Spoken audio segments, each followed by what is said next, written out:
Welcome to Immigration Briefing. The content of the briefing includes: foreign tourism in China struggles to hit pre-pandemic levels.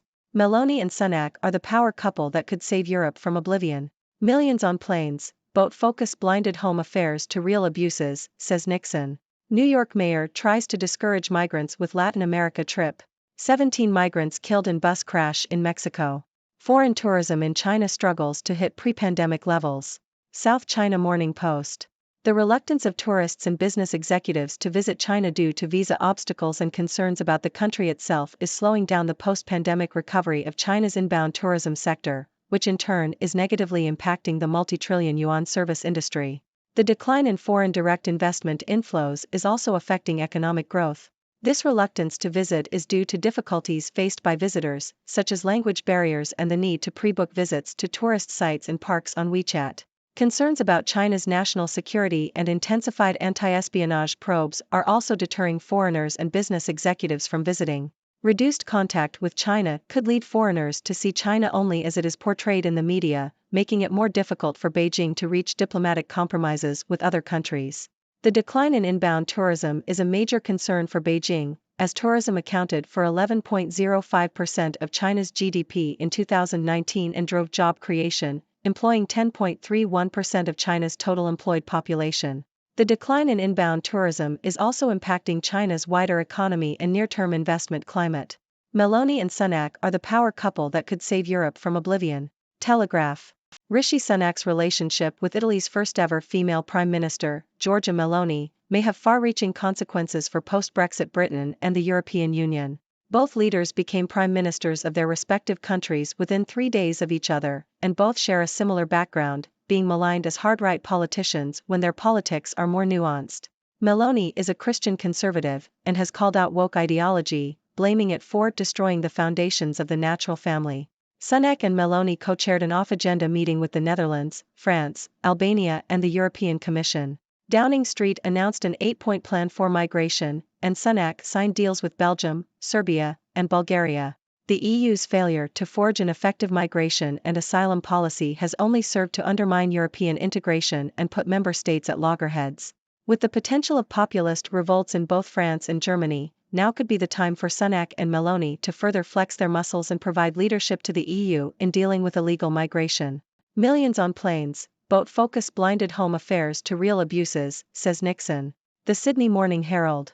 Former Victoria Police Chief Commissioner Christine Nixon has warned that Australia's visa system is being widely exploited due to a focus on stopping migrant boats. Nixon stated that authorities missed widespread exploitation and abuse in the visa system while millions of people arrived on planes with inadequate scrutiny. She argued that seismic and sustained reform was needed to address problems in the international education sector and to combat the normalization of foreign worker exploitation. Nixon also criticized the Home Affairs Department, stating that its energy was focused on stopping migrant boats while millions of people entered Australia without proper scrutiny. The Albanese government is expected to soon release further reforms aimed at matching genuine skills shortages to visa supply. New York mayor tries to discourage migrants with Latin America trip. Reuters. New York City Mayor Eric Adams is visiting the Darien Gap, a treacherous rainforest, to dissuade migrants from coming to the United States. Adams' trip highlights how the latest wave of migrants is reshaping the immigration debate among Democratic leaders. Some Democrats, including Adams, have criticized President Joe Biden's immigration policies as their cities struggle to accommodate the surge of new arrivals. Immigration is likely to be a campaign theme in the 2024 presidential race, with a majority of Americans believing that immigration is making life harder for native-born Americans. 17 migrants killed in bus crash in Mexico. New York Times. A bus carrying around 55 mostly Venezuelan migrants crashed in southern Mexico, resulting in the deaths of 17 people and injuring 15 others.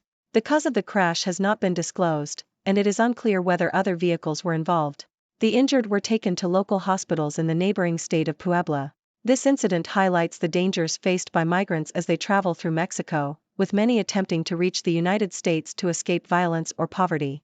In 2021, a truck accident in southern Mexico resulted in the deaths of 54 people, many of whom were believed to be migrants from Central America.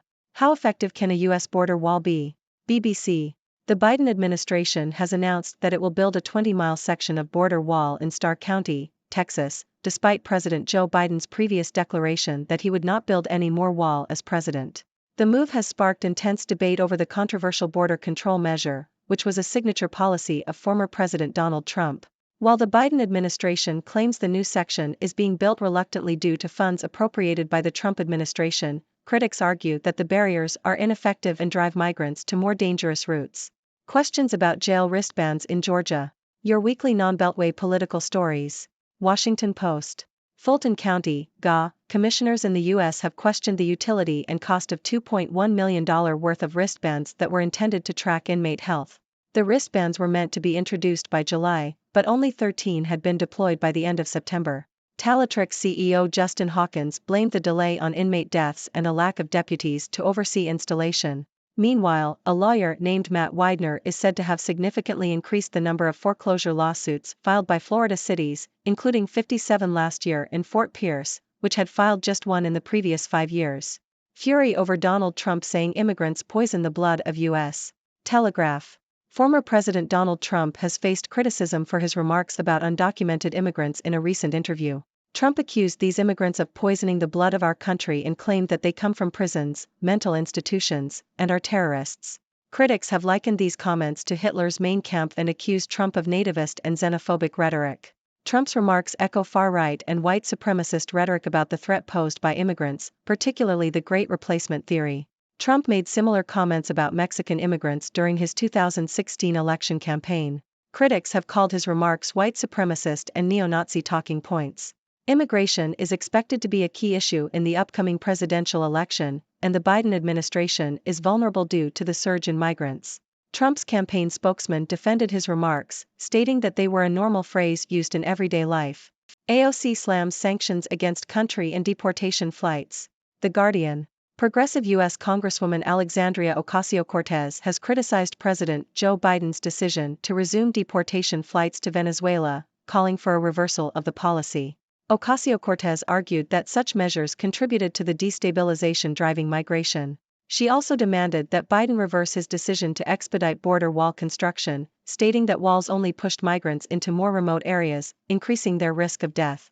The U.S. Department of Homeland Security said the resumption of deportation flights was aimed at reducing undocumented crossings at the southern border, including the arrival of approximately 50,000 Venezuelans in September alone.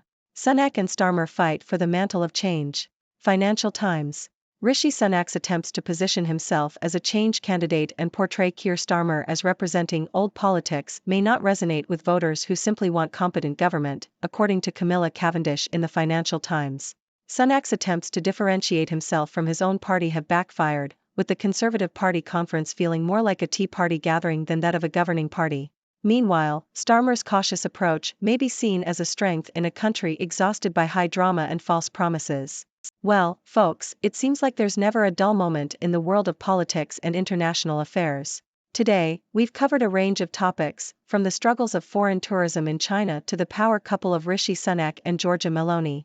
We've also touched on the dangers faced by migrants in Mexico, the ongoing debate over the U.S. border wall, and the controversial remarks made by former President Donald Trump. And let's not forget the outspoken Alexandria Ocasio-Cortez and the battle for change between Rishi Sunak and Keir Starmer.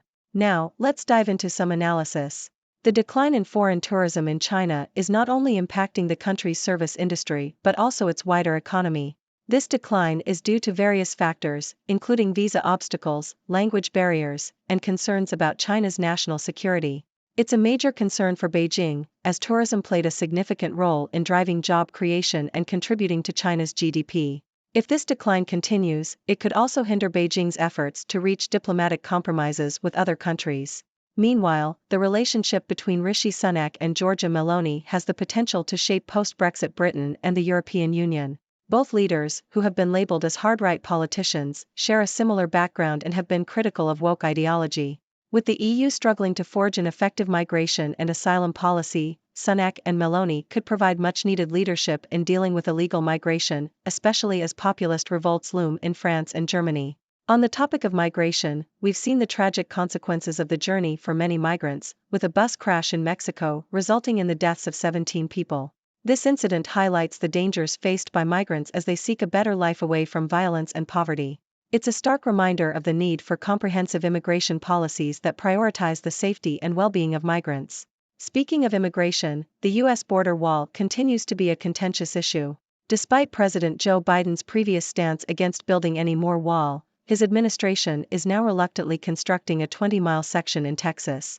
While the effectiveness of the border wall is up for debate, critics argue that it drives migrants to more dangerous routes. Immigration is likely to be a key issue in the upcoming presidential election, and the surge in migrants puts the Biden administration in a vulnerable position. Lastly, we've touched on the controversial remarks made by former President Donald Trump about immigrants poisoning the blood of the U.S. These comments have drawn criticism for their nativist and xenophobic rhetoric, with some likening them to white supremacist and neo-Nazi talking points. As immigration continues to be a hot-button issue, it's clear that the language used by politicians can have a significant impact on public opinion and the direction of policy. Well, folks, that's all for today's news roundup. I hope you've enjoyed our journey through the latest happenings in the world. Remember, I always welcome your thoughts and questions. So, what are your ideas on these topics? Let's hear them.